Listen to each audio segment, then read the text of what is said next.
오늘은 악의 삼위일체 출현, 악의 삼위일체 출현이란 제목으로 말씀을 상고합니다. 우리가 지금 보충 계시라고 하는 이 말씀을 지금 상고하고 있는데요. 앞에 이제 9장까지 나팔재앙이 나왔는데 10장, 11장에서 보충 계시가 나왔어요. 그건 뭐냐? 이제 마지막 구원의 기회를 주겠다는 거예요. 그러니까 이것은 이제 구원받을 자들에 대한 메시지를 더 깊이 깨우쳐 주신 것이죠. 그래서 무지개 천사가 작은 두루마리를 가지고 요한에게 줘서 넌 이거 증거해라. 이게 바로 마지막 인류에게 주는 복음의 핵심을 말하고, 그 다음에 11장으로 넘어오니까 바로 두 증인을 파송하셨는데, 그는 구약의 모세와 엘리야 같은 능력으로 선민을 위해서 예루살렘에서 마지막 전도를 했다는 거죠. 그때 많은 사람들이 돌아왔다 그러세요. 그런데 그 11장 하반부에 보면 이제 7번째 나팔을 이제 불을 차례인데, 그 7번째 나팔의 의미가 뭐냐라는 것을 말씀하고 있는 거예요. 그래서 구원받을 자는 그때 부활 휴거가 된다는 거, 그리고 그 나팔이 불고 나면 이제 마지막 화를 당하게 된다는 거, 이 심판받을 자들. 그래서 결국은 이제 심판받을 자는 영원한 지옥이고 구원받을 자들은 영원한 천국, 하늘의 그 지성소가 열린다는 거예요. 그래서 하늘의 언약궤를 하나님 보여주셨다는 것은 천국을 보여주셨다 그 말이에요. 할렐루야. 그런데 이제 오늘 우리가 상고해야 될 내용은 12장과 13장이에요. 이거는 정반대의 세계를 자세하게 보여주는 거예요. 그게 누구냐? 바로 악의 주체 세력. 그게 누구냐? 사탄이 보내는 적그리스도, 또 적그리스도를 옆에서 돕게 하는 거짓 선지자. 이게 악의 삼위일체예요. 그러니까 사탄은 꼭 하나님을 본떠서 합니다. 하나님도 성부, 성자, 성령 삼위로 우리 인류의 구원과 완성을 주도해 가시는데, 사탄도 바로 삼위의 그 원리로 사탄이 제일 배후에서 모든 걸 주관하고 앞장 세운 것이 그리스도의 반대인 적그리스도, 또 그리스도의 사역을 돕는 성령처럼 바로 거짓 선지자를 세워서 적그리스도를 숭배하게 만들고, 이렇게 모든 것을 다 옆에서 끌어주는 이러한 악의 삼위일체다 그 말이에요. 그걸 지금 12장, 13장에서 보여줌으로써 이렇게 대비가 되잖아요. 구원은 이렇게 해봤고 악의 세력은 이렇게 우리가 경계해야 그걸 극복할 수 있다 하는 걸 깨닫는 시간 되시기를 바랍니다. 그래서 이 비밀이 구약에서부터 이미 밝혀지고 있어요. 다니엘서를 보면 9장 20절에서 27절까지 71의 예언을 다니엘을 통해 하셨어요. 이게 비밀 중에 비밀이에요. 그런데 다니엘의 그 예언의 71회는 70 곱하기 1회가 7이잖아요. 그러면 490을 말한단 말이에요. 490. 이 490을 일반적으로 연으로 바꿔요. 2를 연으로. 490년간이 하나님이 선민에게 주시는 그 구원의 기회라는 거예요. 그래서 62일에 그 다음에 69일에가 끝나고 마지막 한일회가 남았어요. 그게 지금 마지막 대환란 시기, 지금 이 말씀이 진행되고 있는 인해재앙, 나팔재앙, 대접재앙의 이 7년 대환란이란 말이에요. 그 원리에 따라서 우리가 오늘 본문을 읽고 풀어야 이게 정확하게 악의 세력을 알게 되고, 그걸 어떻게 해야 극복하고 마지막 이 환란 시대에 들어간 성도들은 어떻게 구원받는가를 보여주는 것이다 그 말이에요. 자, 첫 번째는 계시록 12장 1절부터 17절, 계시록 12장 전체가 하늘에서 쫓겨난 용의 출현. 용이라는 존재가 나타나는데 이게 바로 사탄이에요. 근데 하늘에서 쫓겨났다, 이것이 아주 큰 상징을 가지고 있어요. 이게 비밀 중에 비밀이라고요. 그래서 먼저 7절부터 9절에 보면 영계의 대전쟁을 여기서 설명하고 있어요. 한번 7절 보세요. 하늘에 전쟁이 있으니 미가엘은 바로 하나님의 천사장 중에 하나님의 전쟁을 주도하는 천사장 이름이거든요. 그의 사자들이 용과 더불어 싸울세 그랬어요. 이것은 하늘의 전쟁이기 때문에 우리는 알지도 못하는 세계인데, 성경에 보면 이사야서나 에스겔서, 이사야 14장이나 에스겔서 28장에 보면 어떻게 사탄이 나오게 되는지를 밝히고 있잖아요. 그게 뭐예요? 그가 너무 하나님의 사랑을 받고 영화로워지니까 교만해서 하나님을 대적해요. 쿠데타를 일으키는 거예요. 그게 바로 사탄이 된 거고, 그거를 옛뱀이라고도 하고 용이라고도 하고, 이렇게 성경에서는 그 비밀 용어를 쓰고 있는데, 이 사건, 사탄의 쿠데타 사건은 창조 이전 시대의 거예요.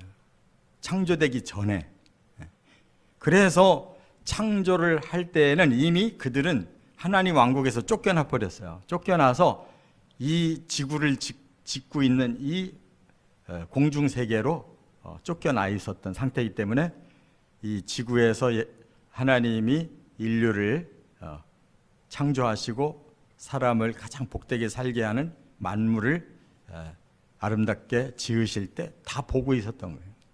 그래서 뭐가 핵심이라는 걸 알고 있기 때문에 바로 그 첫 번 인류의 그 동산, 에덴 동산에 와서 여자부터 먼저 꼬여서 넘어뜨리고 남자는 따라가게 만들고, 이래서 죄성을 집어넣고 저주를 받게 했고, 사탄이 그때부터 영을 사로잡고 이 땅을 끌고 가려고 이렇게 만들었다 그 말이에요. 그래서 사탄의 목적은 뭐냐? 바로 예수님도 그렇게 말씀했어요. 요한복음 12장 31절, 14장 30절, 16장 11절에 보면 이 땅의 임금이다 그랬어요. 그러니까 이 땅에서 자기가, 사탄이 이 땅의 주인 노릇하려고 하는 거예요. 또 고린도후서 4장 11절에는 사도 바울은 그가 신이 되었다 그랬어요. 이 세상의 사람들에게 자기가 중간을 가로막고 경배받으려고 하는 신이 되려고 하는 거예요. 그렇기 때문에 이러한 그 원리를 우리가 알고 사탄을 봐야 되는 거예요. 그 다음에 이제 4절 5절에 보면 이런 말씀이 있어요. 여자가 아이를 낳았다 그랬어요. 그럼 이 여자는 누구냐? 바로 하나님이 쓰는 선민 이스라엘 공동체를 말하고, 아이는 그 이스라엘을 통해서 결국 인류를 구원할 메시아를 낳는 것이 이스라엘의 사명이란 말이에요. 낳는 것까지는 낳는데 그 아기를 메시아로서 믿고 그 메시아를 온 세상에 전해야 될 사명은 이스라엘이 잊어버린 거예요. 엉뚱하게 말씀을 해석해서 오히려 예수를 죽이잖아요. 그렇기 때문에 사탄도 그걸 알기에 메시아가 태어났을 때 바로 죽이려고 그래. 누구를 통해? 헤로드 왕을 통해 죽이려고 했잖아요. 실패하니까 결국 이스라엘 지도자들이 본디오 빌라도에게 죽이게끔 만들잖아요. 결국 사탄은 메시아를 죽인다 이 말이에요. 그런데 하나님의 비밀은 한꺼풀 더 들어가 있는 거예요. 죽여야 메시아가 인류의 죄를 씻어줄 수가 있고 진짜 메시아가 될 수가 있는 거예요. 사탄은 거기까지는 몰랐기 때문에 메시아를 싹을 잘라버리면 끝나는 줄 알았는데 메시아를 죽이니까 오히려 사탄의 권세가 꺾여버린 거예요. 왜? 인류의 죄값이 해결되면 사탄이 죄인을 다룰 수가 있지 의인을 못 다루는 거예요. 원리상 사탄은 진자예요. 그때부터는 자기의 멸망이 얼마 남지 않았다는 걸 알고 이제 본격적으로 이 땅을 방해놓고 또 함께 지옥 끌고 가려고 사람들을 이렇게 죄악으로 집어넣고 있다 그 말이에요. 깨달으시 바랍니다. 그래서 이제 사탄의 그 영적 전쟁이 마지막 판에 왔어요. 그게 바로 이제 6절, 10절부터 17절까지 바로 7년 대환란에 사탄이 나타났어요. 그 용으로 나타났다 그 말이에요. 그래서 12절에 이렇게 말했죠. 마귀는 자기 때가 얼마 남지 않은 줄 알고 크게 분내어 내려갔다. 뭐 내려갔다기보다는 쫓겨온 거예요. 땅으로. 공중 세계에서 다시 전쟁을 통해, 영적 전쟁을 통해서 그가 이제 권세를 잃어버리니까 예수님이 바로 모든 죄를 이겨내고 죄인들을 회개하는 자들마다 다 의로운 자로 만들었기 때문에 사탄은 기가 꺾인 거예요. 그래서 마지막 기회를 한 번 남겨놓은 것이 7년 대환란이란 말이에요.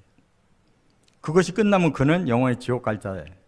그 직전에 마지막 7년 대환란에 하나님이 선민을 구원하려고 마지막 주신 속죄의 기간에 사탄은 그 속죄를 받게 하는 게 아니라 그들을 거꾸로 뒤집어서 영원히 지옥불로 끌고 가려고 하는 것이 사탄의 작전이다 그 말이에요.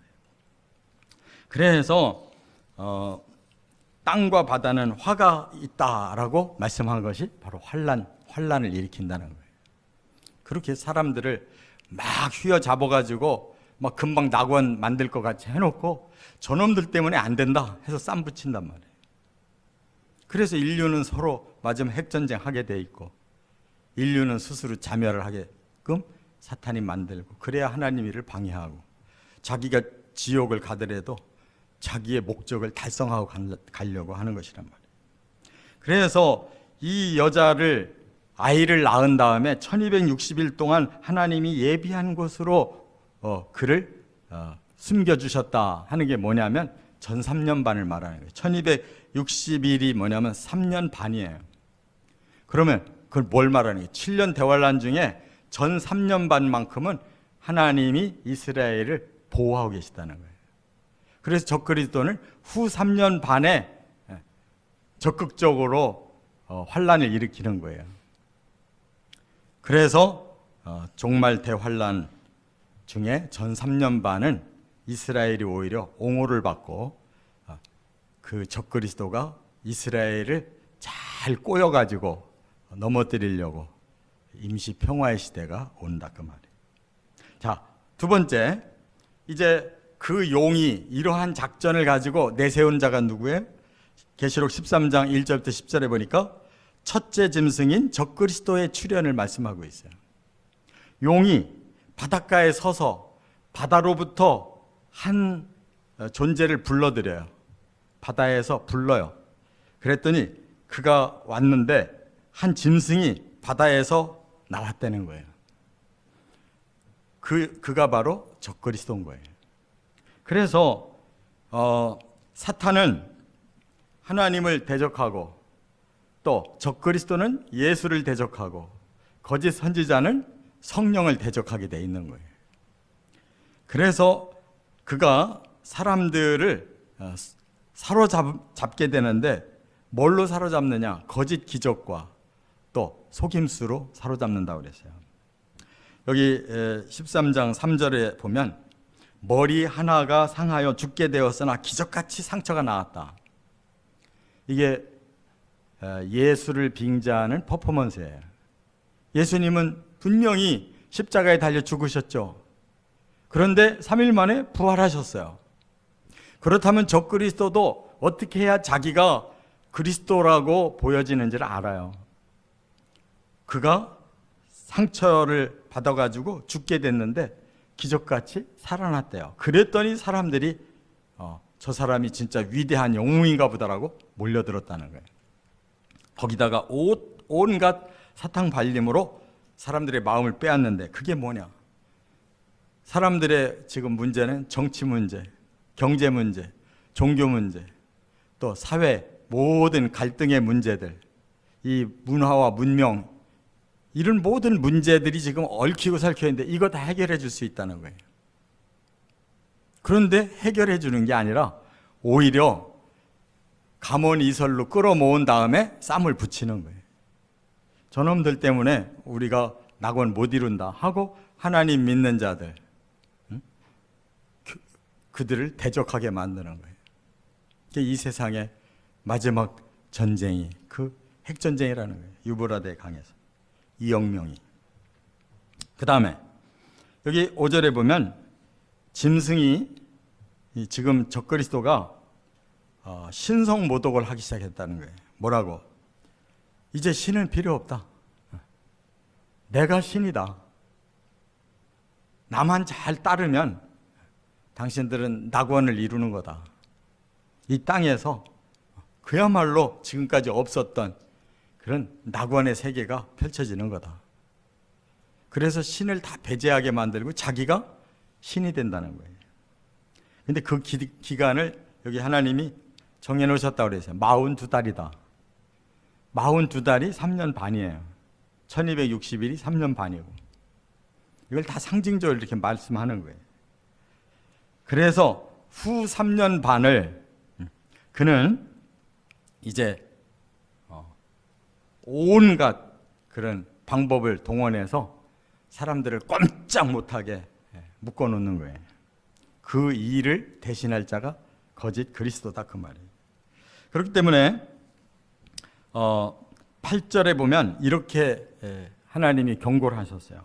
죽임을 당한 어린 양의 생명책에 창세 이후로 이름이 기록되지 못하고 이 땅에 사는 자들은 다 그 짐승에게 경배하리라. 그 말은 뭐냐? 예수 확실하게 믿지 못하는 자들을 다 그 적그리스도에게 붙게 돼 있다는 거예요. 그러니까 그 시대에 배도가 일어나는 거고 그 시대에 영적인 전쟁이 일어나는 거예요. 그래서 박해가 생기는 거고 믿는 자들이 시원찮게 어중분하게 믿으면 다 적그리스도에게 넘어갈 수밖에 없다는 거예요. 끝으로 세 번째, 이제 계시록 13장 11절부터 18절에는 둘째 짐승인 거짓 선지자가 출현한다는 거예요.